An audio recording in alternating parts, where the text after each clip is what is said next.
And even more delighted to welcome one of talkSPORT's fantastic team this summer to drive. It's a very good afternoon to World Cup winner Bryan Habana. Bryan, how are you doing? How you doing, Bryan? Hello, gentlemen. Very well, and yourself? Sunny but windy in Cape Town, and I'm assuming it's hopefully sunny up in the UK because it's a huge day for this tour tomorrow. The captain and the team being revealed, so really excited to be a part of an incredible, talkSPORT lineup. So it'll hopefully bring some incredible action to all the fans over in the UK. Brilliant. We're so privileged to have you with us on the talkSPORT lineup for this Lions tour, Bryan. It's going to be absolutely fantastic. Given what's been happening in the world, we know for the last year or so, how big is this Lions tour going to be for South Africa as a country? It's always huge, and I listen to some of those inspirational team talks and the motivation that the Lions coaches gave their teams, and they talk about how unique it is, how few get to wear that jersey. For a player in the Southern Hemisphere, in South Africa, New Zealand or Australia, you only get that opportunity once every 12 years. France Steyn might be the only player in the professional era to ever get the opportunity twice if he makes the cut this year. But it is so much more unique for players in the Southern Hemisphere. And I know each and every Springbok player that is going to get selected, will be rearing to go because this is a once-in-a-career opportunity. There's some test centurions that have never got that opportunity. So, with the world champions up against Warren Gatland wanting to become the first Lions coach to not lose a series, I think there's an added bit of spice going into this tournament. Bryan, I was in South Africa when they won the World Cup, and the noise around South Africa, how much they love rugby over there, it's absolutely huge. But it's one of the most beautiful countries to tour, whether you're as a sportsman, whether you're a rugby player, cricketer. But there's going to be serious COVID restrictions. How is it over there at this moment in time? Because these boys are not going to be able to see the beautiful side of South Africa. All they're going to see, really, is the inside of an hotel room and the rugby pitch against South Africa. That is it. 9-week tour. Yeah, it's extremely disappointing. This pandemic has thrown so many things out the door off them. And like you rightly said, I think there's so much more beauty to what the tour could have potentially been. And I go back to 2009 and people talk about the rugby and what happens on the field, but sometimes it's the legacy that the Lions leave. I remember, the Lions going to the rural townships and building fields and donating clothes, and, that impact was so huge. And then the camaraderie from a fan perspective. As a player, you never understand what it's like to run out and to see a sea of red in your home country. But then it's what happens after the games, the togetherness, the camaraderie that rugby brings, the coming together of, people from all around the world enjoying the beautiful game that is rugby. It's obviously a lot cheaper for the guys coming down from the Northern Hemisphere, so they normally go back with a lot more presents for their wives and misses, and potentially kids. But yeah, it is disappointing that we probably aren't going to see travelling fans. It is disappointing that the Lions and the Springboks will have to be in bubbles. But everyone understands, the position that this pandemic has put everyone in. And I think it's great to know that there is going to be a tour happening. It's definitely not going to be the same. But like I said, let's hope that the on-field fireworks, really brings this tour to life. Just to be clear on that, I think no Lions fans are going to be able to travel and go to the games. I think there's still hope, though, Bryan, isn't there, that some fans in South Africa will be able to go to the games, limited numbers possibly. That's what they're working towards, isn't it? Yeah, that's what they're working towards. I know the SA Rugby execs, have really leaned on government to see if we can get anywhere close to allowing fans in the stadium. From a COVID rollout, from a vaccine perspective, we're pretty far behind. So hoping that that could potentially see fans in the stadium, but then it's all down to regulation, which at the moment isn't looking great. But like I say, the players have had to adapt on so many different levels anyway. So hopefully going into this series, the on-field ability of the players will really let what this tour is really about come to light. Do you know, with South African rugby at the minute, where it's at, we saw Khaleesi lifting, absolutely unbelievable scenes when he lifted that trophy. You were one of the first peoples on the pitch to give him a hug with his family. What is South African rugby? Where are they at this moment in time? Gosh, it's a difficult one. I'm cautiously hesitant in saying that we're going to be 100% ready. We've got players playing in Japan, in the UK, in France, in South Africa.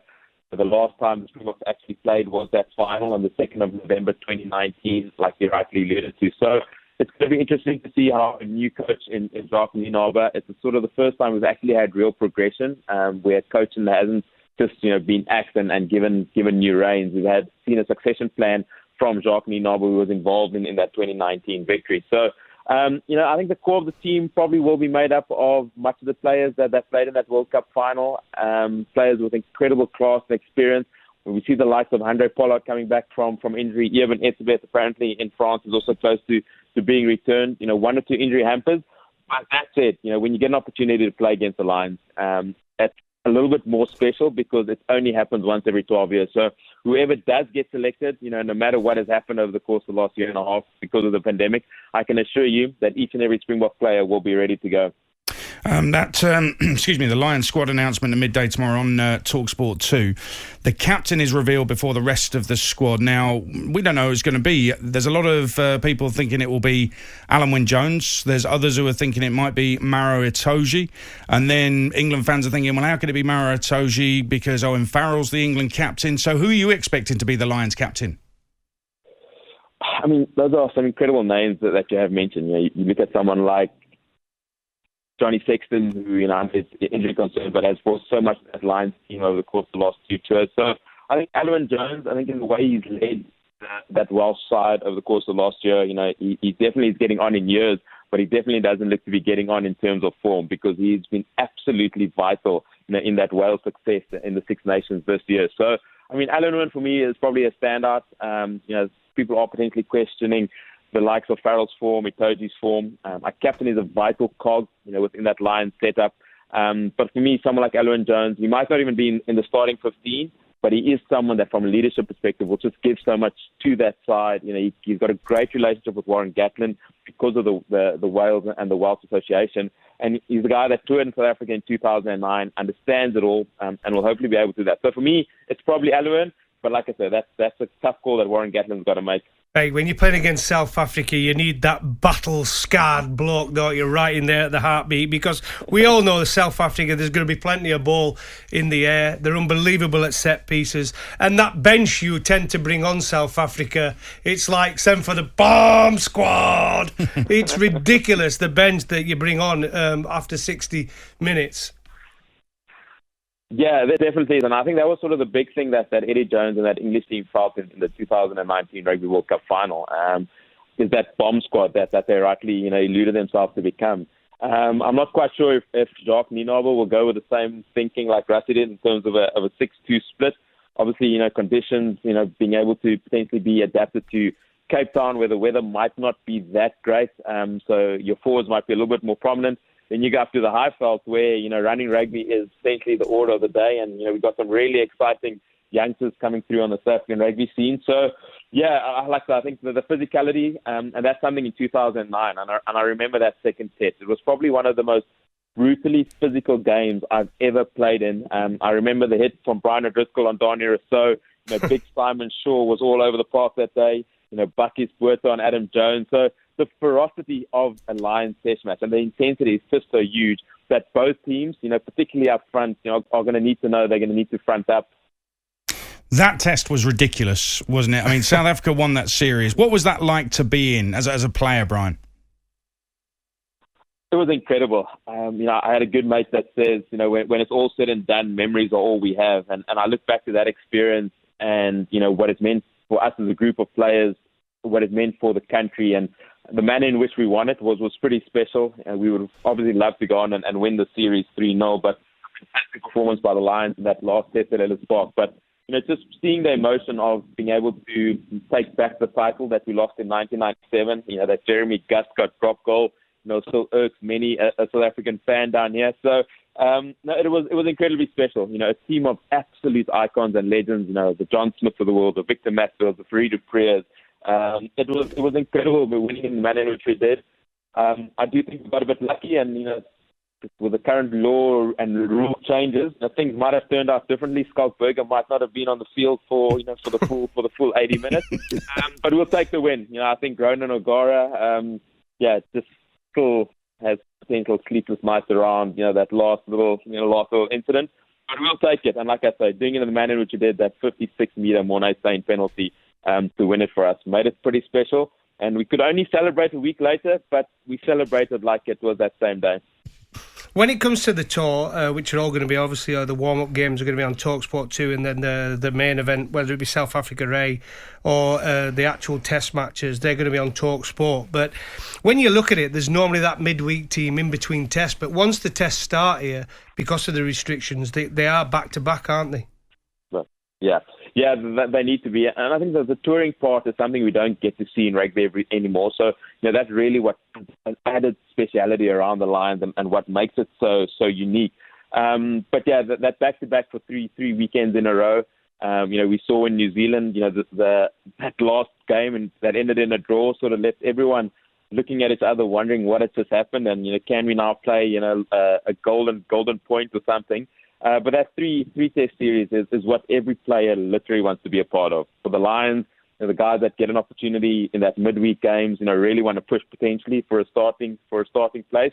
And Warren Gatland's also got to balance the act of making sure that he's starting 15 or the starting 23 are test match ready, come that fifth week of the tour. So it's a balancing act, but that's what makes it so special. And like I said, it's going to be sad to know that the players are in a bubble and can't experience the beauty of a tour.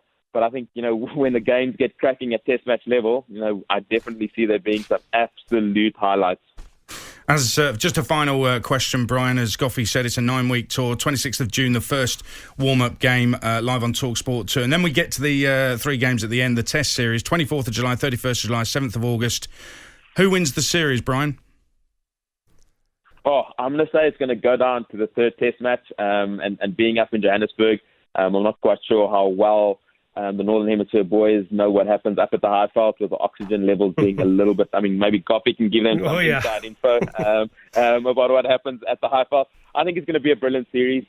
At this moment, I think it's too tight to call, but I honestly believe that the Springboks, given the traction that they've had in 2019, given that they know how much this tour means, not only to them as players, but to us as South Africans, given that it's the first time that we're going to see international rugby on our shores, I definitely see the Springboks coming out on top. So I'm going to call it a 2-1 tour victory for the Springboks, winning it in the last test. I tell you what, your golf's good in Johannesburg. It's fantastic off the tee. You can hit it a long way. But I've just one quick one. And it's winter. Oh yeah, one question on it.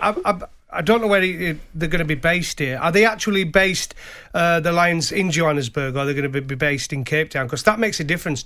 Sports teams tend to go there to do all their training, don't they? Because to get used to that altitude and stuff like that. So I would say the Lions will probably be based somewhere around Sandton, won't they?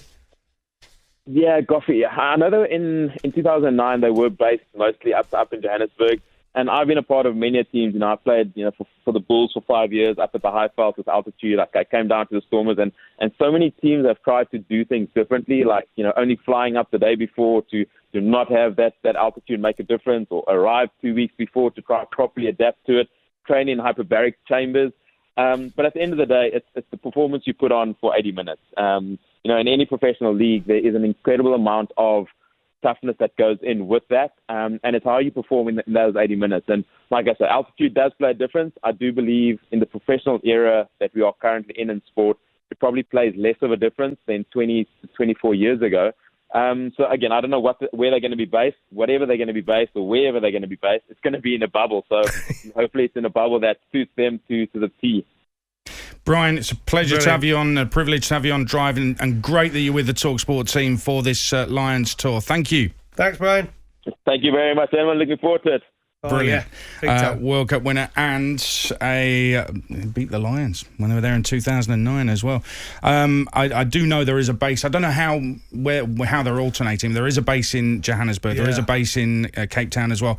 But I think that the South Africans have been very clever, because the first test is it Soccer City, where they held the first game at the World Cup in Johannesburg. Then they go to Cape Town. Yeah. Then they go back to Ellis Park in Johannesburg. It's brilliant. I can't, honestly, Bryan, first of all, he's an absolutely top bloke. Does so much work over there and so well respected. And South Africa as a country is beautiful, and it's just a shame, but the fans are not going to be able to get there. The players are going to find it hard. They're in a bubble for 9 weeks. We've seen the cricket teams do it. The rugby team are going to do it. But I tell you what a series we're in for. The British and Irish Lions versus South Africa, World Cup champions. Khaleesi's a legend over there. Iconic figure. Iconic. We're going to see a Lions tour normally, which is heavy with England players, Aid. You know a bit more about it than me, but the way Wales have performed and Scotland have performed, I expect to see quite a few of their players in, and obviously Ireland as well. So England will probably not dominate the squad as normal. Yeah, I mean, obviously with Gatland's Wales connections as well, there may be a heavy influence from the Welsh. We can only hope.